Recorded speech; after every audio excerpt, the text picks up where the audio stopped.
Secretary of State, could I just move, sorry, thanks, Chair, can move Secretary of State, move you on to self-employed and many people who work in the creative industries. Now, the Chair wrote to the Chief Secretary on the 1st of April about the different support available to people working in these industries and the gaps there are. Now, we're still waiting on a substantive response to that, but just to set out some of the issues. So, you'll be familiar with this. You know, there are thousands of people who work in the creative industries. They work on short PAYE contracts, for example, on film sets or in theatres. Now, they're not covered by the self-employment support scheme. They're also not covered by the job retention scheme because they wouldn't have been in contract at the cut-off point. We've also then got people who work for personal service companies who certainly do not draw the majority of their income from PAYE. They draw some of their income, the majority of their income in some cases, from dividends. They're not then applicable for the self-employment support scheme. And then we've got the £50,000 upper threshold in the self-employment support scheme, which would rule many people out. Now, I appreciate the self-employed scheme is very generous. In many ways, it's more generous than the furlough scheme because you can carry on working during that period.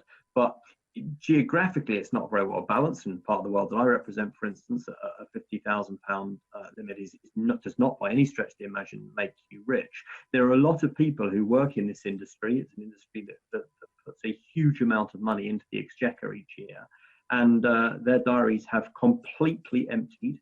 And I think even with the most generous reading, a lot of their work is not going to come back online early doors under any form of release of restrictions. So there are many people happy with the self-employed help that's been announced by the Chancellor.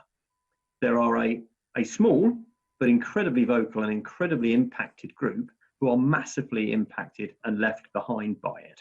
And I wonder if you can offer any comfort for them at all this afternoon, because I know many of them, represented as they are by Bectu and Prospect Union, will be listening for something from you, Secretary of State. Well, first of all, I'd like to pay tribute to everyone that works in the creative industries, and it's a huge privilege of mine to be the Secretary of State responsible for this dynamic industry that's shown tremendous growth and creates really high quality jobs. And indeed, I see it in my own constituency. I'm fortunate to be the Member of Parliament for Elstree Film Studios, BBC Elstree and shortly Sky. So I know the value of this. In respect of the self-employed scheme, first of all, we've made progress by having this self-employed scheme in the first place, and we worked closely with the Treasury to make sure creative industries were, the needs of creative industries were represented. We are also engaging extensively with the creative industries in respect of each of these issues and trying to work through them with the Treasury to see whether there is more that we can do to help. Now, there are clearly challenges, as you said. So if you take, for example, one of the harder end, people who have incorporated and taken dividends, then the challenges around that, first of all, there's already a tax advantage for people to have taken dividends. And secondly, how do you distinguish whether they are genuine dividends, so the return on their capital, or whether they're using them as some form of income substitution?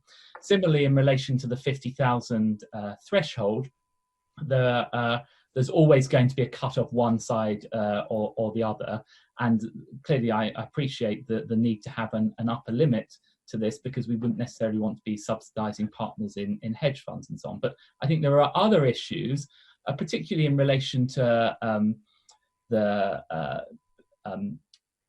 for example, if you've had interrupted employment, to see whether there's anything we can do in respect to that. And you've seen already the Treasury has moved to give people more time to fill out the previous year's tax return. So yeah, I hear you, but with respect, more time doesn't bring them in. So you know, at the end of the day, what you've got at the moment is a situation where people are left out of this completely. So you can have two people in a household with an income that comes under the 50, that totals 99, who are open to support, and you've got one who is just over, who is the sole earner, who doesn't. So the solution may not be elegant, but what I know of HMRC, having been a sole trader myself in the past, is that HMRC are not shy in clawing back money where they think that it has been wrongly claimed or overclaimed.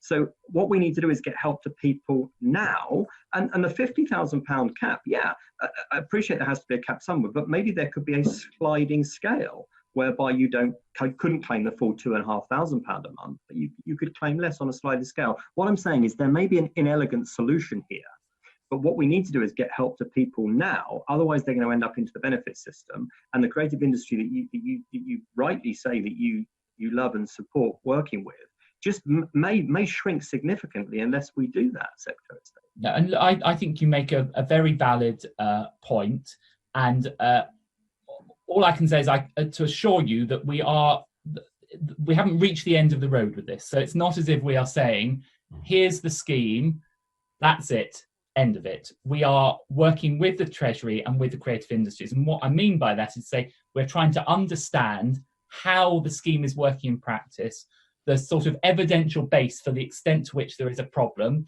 and the extent to whether it is we can demonstrate it's a genuine problem, and you know as a former minister all of the sort of evidence that you work through, and then working with the Treasury to see if we can find other solutions to get around. So that is a process ongoing. And I simply cited the point about the more time for tax returns as an example of how HMRC and Treasury have shown movement on this. So we are working together, but I also wanted to give you a sense of some of the parameters that we're dealing with. Kevin Brennan.